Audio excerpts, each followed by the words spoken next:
warahmatullahi wabarakatuh. Salam sejahtera untuk kita semua. Perkenalkan, saya Rahmi Mulyasari, salah satu pengajar di jurusan Teknik Geofisika Fakultas Teknik Universitas Lampung. Pada kesempatan kali ini, izinkan saya menyampaikan pernyataan diri dosen dalam unjuk kerja Tridharma Perguruan Tinggi atau PDD UK-TPT bidang pengajaran. Adapun tujuan dari pemaparan ini adalah sebagai salah satu syarat untuk mengikuti sertifikasi dosen pada tahun 2023. Berikut adalah outline yang akan saya sampaikan kali ini. Yang pertama terkait deskripsi mata kuliah, capaian pembelajaran mata kuliah atau CPMK, materi pembelajaran, sistem pembelajaran atau mode perkuliahan, metode pembelajaran, sistem penilaian, teknik dan indikator, serta cuplikan video proses pembelajaran. Berikut adalah identitas dan deskripsi salah satu mata kuliah yang saya ampu, yaitu mitigasi bencana geologi dengan kode TEG 620215. Status mata kuliah ini bersifat wajib. Semesternya pada semester keempat dengan jumlah SKS 2 SKS. Adapun deskripsi mata kuliah ini mengkaji aspek perencanaan dan penanggulangan bencana geologi sebelum, sesaat, dan sesudah terjadi bencana untuk mengurangi dampak yang merugikan yang ditimbulkan oleh bencana. Capaian pembelajaran atau CPMK pada mata kuliah ini, yang pertama, mahasiswa mampu memahami dan mampu menerapkan konsep-konsep mitigasi bencana dengan memanfaatkan keahlian geofisika untuk meminimalisir resiko yang dapat terjadi dalam sebuah bencana geologi, serta dapat diterapkan dalam kehidupan bermasyarakat. Selanjutnya, mahasiswa mampu untuk menerapkan mitigasi bencana mencakup perencanaan dan pelaksanaan tindakan untuk mengurangi resiko dampak dari suatu bencana yang dilakukan sebelum bencana itu terjadi, termasuk kesiapan dan tindakan pengurangan risiko jangka panjang. Selanjutnya, yang ketiga, terbentuknya generasi tanggap bencana geologi dimulai dari lingkungan pendidikan di kampus dan kemudian bisa menerapkan pada lingkungan hidup. Adapun materi pembelajaran pada kuliah mitigasi bencana ini dalam satu semester, pada pertemuan pertama itu dibahas terkait dasarnya atau konsep mitigasi bencana, yaitu mencakup paradigma mitigasi bencana, kerentanan, serta bahaya khusus mitigasi. Pada pertemuan kedua dibahas mitigasi berbasis komunitas, meliputi mengurangi bahaya, mitigasi komunitas, dan tindakan mitigasi.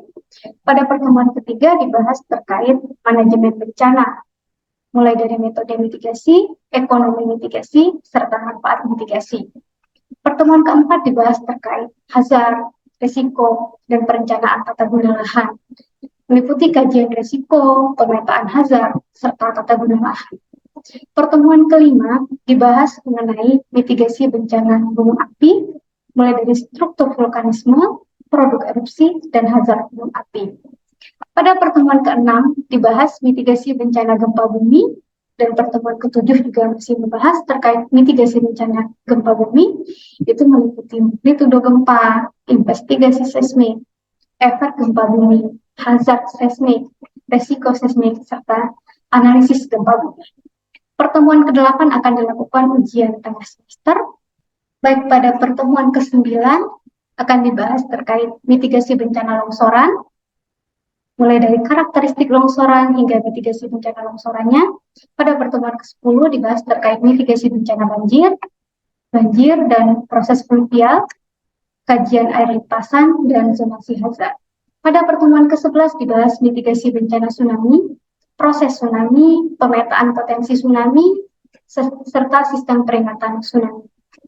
Pada pertemuan ke-12 dibahas mengenai mitigasi bencana El Nino dan La Nina, meliputi karakteristik El Nino, identifikasi La Nina, dan program mitigasinya. Pada pertemuan ke-13 dibahas mitigasi bencana erosi, pengenalan erosi, pengendalian erosi, serta penanggulangan erosi.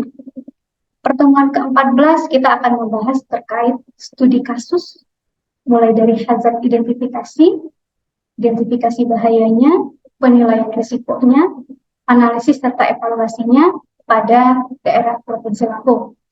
Dan di pertemuan ke-15, mahasiswa akan diajak untuk menulis sebuah artikel ilmiah berdasarkan permasalahan mitigasi bencana geologi yang ada di Indonesia. Pertemuan ke-16 adalah ujian akhir semester. Dan pada perkuliahan ini kita menggunakan referensi dari buku serta jurnal-jurnal terkait yang terupdate. Adapun sistem pembelajaran atau mode perkuliahan yang digunakan adalah blended learning, sinkron dan asinkron. Sinkron yaitu kuliah tatap muka langsung dan via Zoom, sedangkan asinkron menggunakan Learning Management System Virtual Class Universitas Lampung, di mana pada LMS ini terdapat video pembelajaran, forum diskusi, materi, kuis, UTS, dan UAS. Setiap mahasiswa bisa mengakses LMS ini dengan menggunakan akun SSOI. Adapun metode pembelajaran yang digunakan pada perkuliahan ini adalah metode ceramah, yaitu dosen memaparkan materi perkuliahan dengan menggunakan media dan referensi terbaru. Selanjutnya ada metode diskusi dan tanya jawab. Mahasiswa mendiskusikan, menganalisis, menyimpulkan dari permasalahan yang diberikan oleh dosen. Selanjutnya juga ada metode penugasan, di mana mahasiswa mengerjakan tugas atau latihan menggunakan teori yang telah dipelajari. Selanjutnya juga ada studi kasus, di mana mahasiswa bisa membahas suatu kasus serta upaya penyelesaiannya secara berkelompok. Yang terakhir adalah project-based learning, yaitu mahasiswa merancang penelitian ilmiah dengan menggunakan metode yang sesuai dan menghasilkan artikel ilmiah. Adapun sistem penilaian meliputi teknik dan indikator. Teknik yang digunakan untuk melakukan penilaian yaitu observasi, partisipasi, unjuk kerja, serta tes tertulis. Adapun kriteria penilaiannya di sini ada 6 unsur penilaian, di mana tugas kelompok atau individu dengan presentasi nilai 15%, kuis dengan presentasi 10%, ujian tengah semester dengan presentasi 15%, ujian akhir semester dengan presentasi 15%, aktivitas partisipatif mahasiswa dengan presentasi 15%, dan hasil proyek mahasiswa dengan presentasi 30%. Adapun indikator yang digunakan dalam penilaian, mulai dari penilaian proses dan sikap, terus juga digunakan lembar observasi atau rubrik penilaian, serta hasil tes tertulis ataupun lisan. Ini salah satu contoh rubrik penilaian yang digunakan pada penilaian artikel ilmiah atau makalah, di mana setiap elemen memiliki skor masing-masing dan dibagi menjadi beberapa bagian besar, yaitu bagian teks makalah atau penulisannya, dan sistematika makalah, dan lain-lain.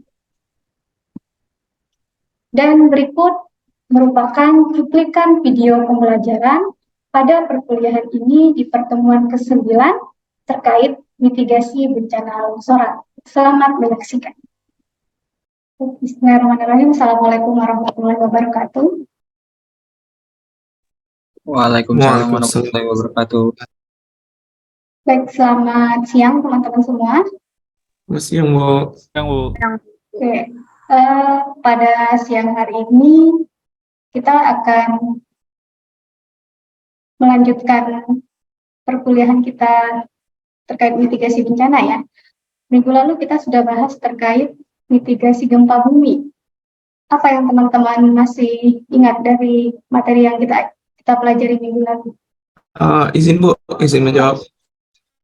Kalau dari pemahaman saya gitu, kalau gempa bumi terutama yang terjadi di Indonesia itu kebanyakan terjadi karena subduksi antar lempeng gitu, karena Indonesia itu kan terlewati oleh 3 lempeng besar gitu kan, Eurasia, Pasifik, dan juga Indo-Australia gitu. Jadi tumbukan antar lempeng itu yang menyebabkan Indonesia itu menjadi salah satu negara yang rawan akan bencana gempa gitu, Bu.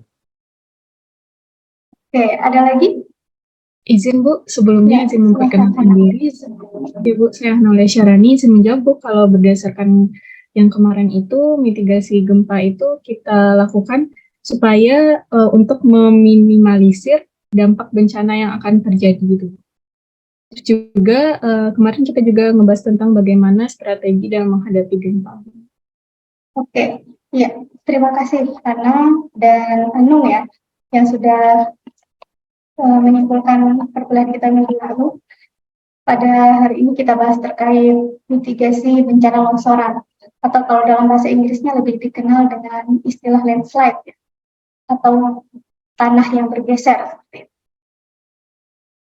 Mengenai sub CPNK yang dibahas pada pertemuan hari ini, itu mahasiswa mampu untuk memahami bencana pergerakan massa ya, khususnya tanah longsor, mengenai karakteristik longsor dan mitigasinya.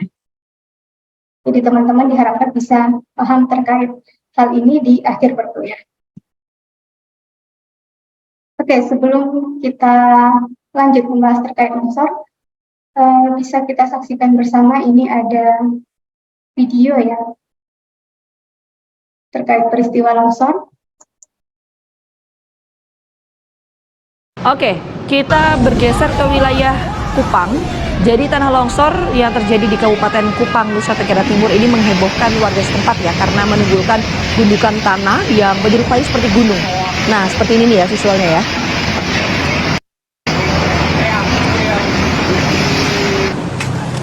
Ya, peristiwa gundukan tanah tersebut disebut gunung pindah oleh warga. Bencana longsor ini mengakibatkan putusnya jalur Trans Timur yang menghubungkan Kupang dan juga Timor Leste. Longsor yang terjadi di Desa Noel Mina, Kecamatan Takari ini menimbun 8 rumah warga dan sejumlah truk yang berada di bawah tebing. Beruntung tidak ada korban jiwa akibat peristiwa ini. Baik, itu tadi ya terkait video kejadian longsor yang ada di Natuna. Dari video yang telah teman-teman tonton tadi, kita bisa melihat besarnya kerugian ya yang ditimbulkan dari bencana longsor. Kalau di sana tadi itu mulai dari kerugian materi dan terkadang juga banyak menimbulkan kerugian jiwa. Oke, ini untuk outline kita hari ini.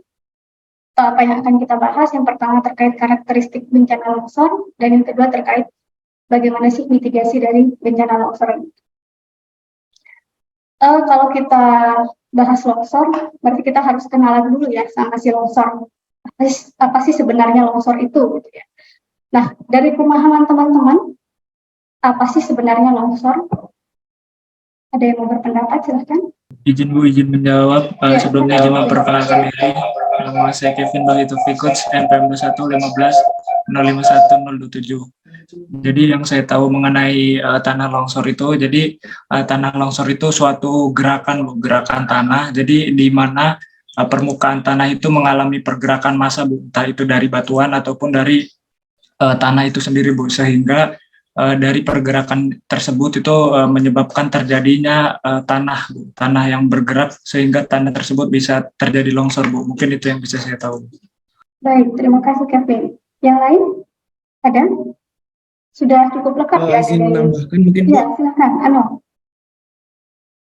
Mungkin selain yang disampaikan oleh Kevin tadi, mungkin juga salah satu penyebab longsor itu karena adanya faktor-faktor itu Bu, apa namanya, yang di luar tanah seperti faktor hujan atau mungkin faktor vegetasi seperti itu Bu. Karena jika mungkin pengikat tanahnya itu kurang kuat, sedangkan seperti air hujan gitu banyak gitu deras dan apa namanya terlalu sering gitu intensitasnya, itu akan membuat massa tanahnya itu lebih mudah buat ini Bu, apa sih namanya, lebih mudah jatuh gitu Bu, karena kurang kuatnya tarikan dari vegetasinya gitu Bu.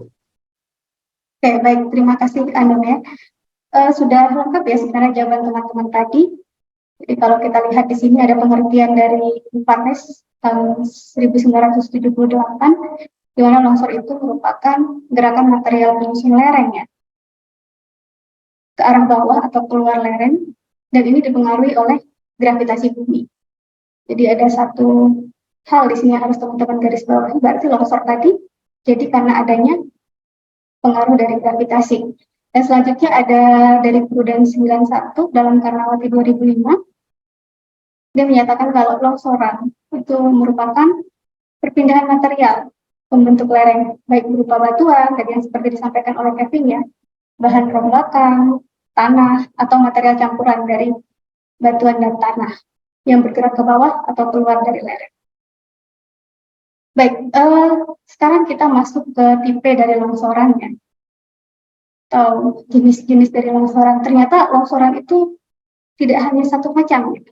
Jadi ada banyak jenisnya, ada banyak macamnya. Nah, ini ada dari Karnawati 2005 terkait jenis gerakan rusak. Yang pertama itu ada tipe runtuhan ya, atau faults. Kemudian ada tipe robohan atau topples. Kemudian ada tipe longsoran atau slides. Ada tipe pancaran, lateral spreads, terus kemudian ada aliran atau flows, dan kemudian yang kompleks atau campurannya. Ini yang pertama itu ada longsoran translasi. Teman-teman bisa melihat ya, pergerakannya itu translasi atau di bidang gelincir yang berbentuk rata. Ini ada contohnya di longsor Pengalengan di tahun 2022 ya. Jadi bergeraknya massa tanah pada bidang gelincir yang berbentuk rata atau menggelombang landai. Terus kemudian ada juga longsor yang tipenya itu pergerakan blok. Sini teman-teman juga bisa lihat gambarnya. Dia ada perpindahan, tapi kalau yang tadi massa tanah ini adalah massa batuan. Bergerak pada bidang gelincir yang masih berbentuk rata juga. Nah, ini juga masih dari tipe yang translasi, jadi translasi yang blok batu. Ini contoh gambarnya. Terus kemudian ada juga tipe runtuhan batuan ya. Jadi teman-teman biasanya sering, mungkin kalau sering ke pantai ya, itu biasanya air laut itu dia mengerosi bagian tepi pantainya, terus kemudian nanti ada batuan di atasnya yang tidak stabil ya, sehingga ini bisa mengakibatkan terjadinya runtuhan batuan. Ini kalau kejadiannya di tebing Semarang ya, salah satu contohnya. Ini di tahun 2020. Terus kemudian ada juga longsor yang tipe rayapan. Kalau tipe rayapan ini pergerakannya sangat lambat ya. Dan biasanya tidak disadari sama masyarakat. Dan ciri-cirinya bisa kita lihat, ini ada tiang listrik yang miring ya gitu ya. Berarti sudah terjadi pergerakan di tanahnya. Gitu. Kemudian ada tipe longsoran yang rotasi ya. Kalau yang tadi kita punya translasi, bidangnya planar. Kalau yang rotasi itu berarti bidangnya berbentuk cekungan seperti ini.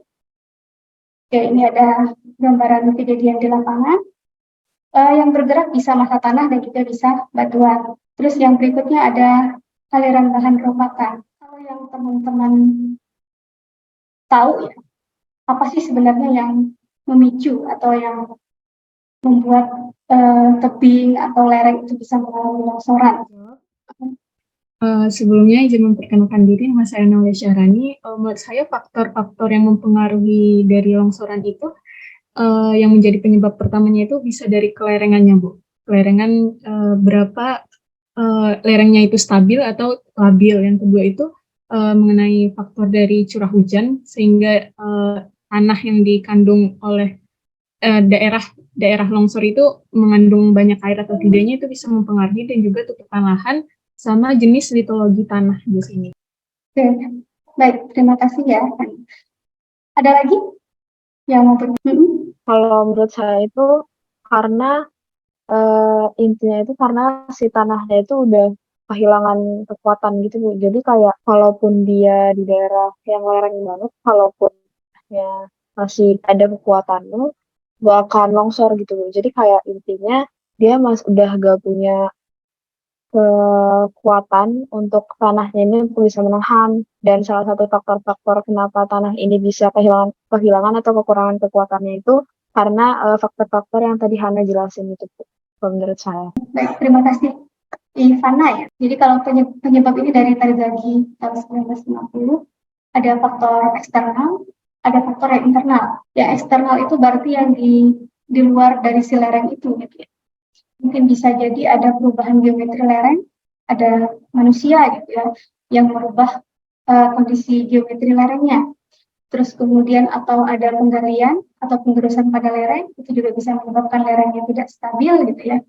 Terus kemudian bisa juga ada pembebanan di puncak atau di permukaan bagian atas lereng yang menyebabkan lereng tadi menjadi tidak stabil juga gitu ya. Atau bisa juga dari getaran, baik dari gempa atau ledakan, bisa juga dari penurunan muka air tanah atau dari faktor hujan. Ini yang eksternalnya. Kalau yang internal itu berarti dari dalam lereng itu sendiri gitu ya. Nah ini biasanya bisa juga terkait sama faktor geologisnya ya, seperti batuan penyusun lereng itu gitu ya. Ataupun di sini ada faktor pelapukan. Kalau lerengnya sudah lapuk, tidak kompak lagi ya, berarti dia mudah untuk terjadi longsor. Atau kemudian ada faktor keruntuhan progresif, ada faktor hilangnya sementasi tanah ya, jadi kepadatan tanahnya itu kurang kompak gitu ya. Terus kemudian adanya perubahan dari bentuk materialnya. Sedangkan dari sini ada faktor pemicunya ya. Jadi yang men-trigger, sering mungkin teman-teman mendengar, oh longsor terjadi karena hujan gitu ya. Longsor terjadi karena gempa bumi. Nah itu sebenarnya termasuk faktor yang pemicu atau trigger. Ada dua di sini, ada hujan dan ada gempa bumi. Dan apa yang diakibatkan yaitu adanya kejadian longsoran. Kemudian kalau kita mau memitigasi longsor, berarti kita harus tahu apa sih gejala umum kalau terjadi longsoran gitu ya. Gejala umumnya itu biasanya ini ada beberapa hal ya. Yang pertama itu munculnya retakan di lereng. Itu berarti teman-teman harus mewaspadai lereng tersebut. Atau kemudian biasanya bisa terjadi setelah hujan. Jadi kalau hujan terus-menerus ya teman-teman harus waspada terhadap lereng-lereng yang kurang stabil gitu. Terus kemudian bisa juga munculnya mata air baru secara tiba-tiba. Nah, kita masuk ke pokok bahasan kedua, yaitu terkait mitigasi bencana longsor. Kalau teman-teman lihat di slide, ini adalah data bencana Indonesia tahun 2021. Nah, teman-teman bisa melihat di sini ada jumlah kejadian per jenis bencana tahun 2021 ya. Kita lihat longsor di angka 1.321 kejadian. Jadi cukup besar ya angkanya. Dan kalau teman-teman lihat di samping, ini adalah rasio kejadian bencana. Berdasarkan jenis bencananya dari tahun 2009 sampai tahun 2018. Di sini kita bisa melihat bencana longsor itu sebesar 23%-nya. Atau bisa disimpulkan kalau bencana longsor ini merupakan bencana nomor 3 yang paling sering terjadi di Indonesia. Makanya kita harus mewaspadai dan tahu teknik mitigasinya. Ini beberapa tahapan pesannya. Yang pertama itu pemetaan ya, terus kemudian pemeriksaan, pemantauan dan sosialisasi tahap mitigasinya. Nah, kalau pemetaan ini yang harus dilakukan yaitu bagaimana kita menyajikan informasi visual ya, tentang tingkat kerawanan bencana longsor di suatu wilayah. Dibuatkan peta terkait mana sih daerah yang rawan terhadap bencana longsor, mana sih yang menengah, mana sih yang rendah terhadap bencana longsor. Gitu. Terus kemudian kalau pemeriksaan, ini bisa dengan melakukan penyelidikan atau penelitian saat dan setelah terjadi bencana. Jadi kita bisa tahu apa sih penyebabnya, terus kemudian bagaimana cara penanggulangannya. Kemudian ada pemantauan, ini dilakukan di daerah rawan bencana ya, supaya kita bisa tahu secara cepat kalau akan terjadi bencana. Terus kemudian ada sosialisasi, ini tadi pemberian pemahaman kepada masyarakat ya terkait bencana longsor dan akibat yang ditimbulkan. Oke, ini ada gambaran peta atau yang tahap pemetaan tadi. Ada peta zona kerentanan gerakan tanah di Pulau Sumatera.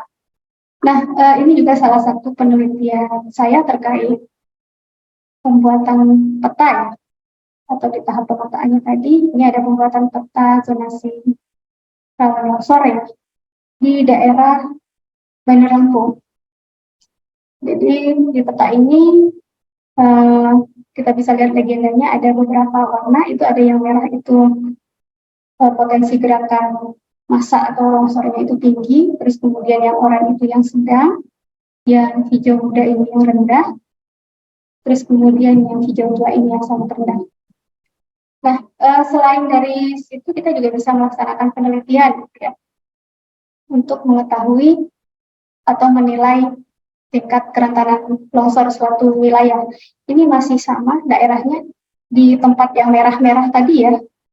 Di tempat yang merah-merah tadi kemudian dilakukan pengukuran geolistrik, terus kemudian kita bisa tahu bidang gelincirnya ya. Oke, itu beberapa terkait teknik mitigasi yang bisa kita lakukan di bidang keilmuan kita. Jadi bisa dengan pemetaan tadi dengan sistem informasi geografis, ataupun teman-teman bisa melakukan pengukuran geolistrik. Kemudian ada juga beberapa teknik mitigasi yang lainnya, bisa dengan membuat sistem drainase lereng. Oke, itu tadi adalah tahap mitigasinya. Kemudian ada tahap tanggap darurat, yaitu saat terjadi longsor. Silakan kalau ada yang Izin bertanya, Bu. Izin bertanya, Bu. Ya, benar Bu. Tadi izin nanya Bu, tapi sebenarnya izin memperkenalkan diri, nama saya Anung. Izin bertanya, tadi kan di tipe-tipe longsoran itu salah satunya ada kayak yang longsoran translasi dan juga pergerakan blok ya Bu ya. Nah itu saya mau nanya, di antara dua itu tuh kayak yang paling berbahaya gitu kepada kayak masyarakat atau di lingkungan permukiman, dan untuk mitigasinya itu kalau tipe-tipe longsornya beda itu mitigasinya sama atau berbeda gitu Bu, cara memitigasinya? Oke, baik. Ya, terima kasih Anu atas pertanyaannya tadi. Ada yang mau berpendapat? Izin menjawab. Kalau untuk mitigasi di tanah longsor dalam pergerakannya yang Anu tanya tadi itu, menurut saya sama aja sih Bu. Bagaimana mitigasinya yang telah Ibu jelaskan tadi, ya kayak pergi keluar ke tempat yang lapang gitu, terus cari tempat yang jauh dari tebing dan lereng. Oke, itu ya jawaban dari Hana. Ya, teknik mitigasinya. Nah, sebenarnya kalau kita berbicara masalah dari kata beda nggak penanganannya gitu ya. Ya sebenarnya kalau kita melihat longsor, jadi sama kayak dokter yang memeriksa orang sakit. Jadi antara si A, si B, si C itu penyakitnya beda. Berarti penanganannya juga beda. Nah, sama dengan longsor. Jadi longsor itu ya antara si longsor A, longsor tebing A, B, C itu juga beda tergantung sama jenis longsornya, terus kemudian material yang dilongsorkan gitu ya. Jadi untuk penanganannya juga berbeda gitu ya. Nah, yang menarik di sini gimana cara kita mengidentifikasi gitu ya. Sebenarnya di akhir perkuliahan ini saya meminta teman-teman untuk menjadi pengamat itu ya. Jadi saya meminta teman-teman untuk melihat di sekitar teman-teman gitu ya. Ada berapa banyak ya engineering structure. Jadi ada teknik-teknik perbuatan lereng apa sih yang udah ada di sekitar tempat tinggal kita yang sudah dibangun gitu, yang gunanya untuk menghentikan atau mengontrol proses longsoran. Terus kemudian teman-teman kumpulkan reviewnya, apakah sudah pas penanganannya gitu ya, atau sudah pas teknik itu untuk menghentikan atau mengontrol potensi longsoran. Jadi yang harus kita pahami di sini adalah kita harus kenal sama si landslide, terus kemudian kita tahu bagaimana penanggulangan atau mitigasi. Oke, sampai di sini ya pertemuan kita. Sampai ketemu di minggu depan. Saya tutup. Assalamualaikum warahmatullahi wabarakatuh. Waalaikumsalam.